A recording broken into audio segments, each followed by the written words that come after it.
ওকে চলো। 1 2 এই জায়গায় 5টা, 1 2 3 4 5, একটা যোগ চিহ্ন দিয়ে 1 2 3 4 5 হয়ে গেল। এই জায়গায় এখন গুনবো 1 2 3 4 5 6 7 8 9 10 10। তো উত্তরটা হলো কত? 10।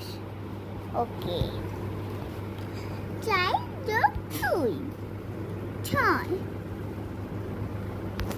7 7 যোগ 3। আপনারা এই নিয়মে আমার বোনটা যেরকম ভাবে দেখাচ্ছে আপনারা এই নিয়মেই করে ফেলতে পারবেন।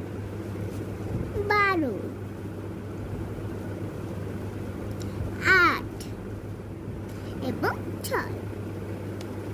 দেখেছেন আপনার এই অঙ্কটা? চলেন দেখে এবার আমার বোনের অঙ্কটা হয়েছে নাকি। 5 যোগ 5 এটা হয়েছে, এটাও হয়েছে, এটাও হয়েছে, এটাও হয়েছে, এটাও হয়েছে, এটাও হয়েছে। আমরা এখানে একটা ভেরি গুড দিয়ে দিই। Very very good. সবাই লাইক করে দিবেন আর সাবস্ক্রাইব।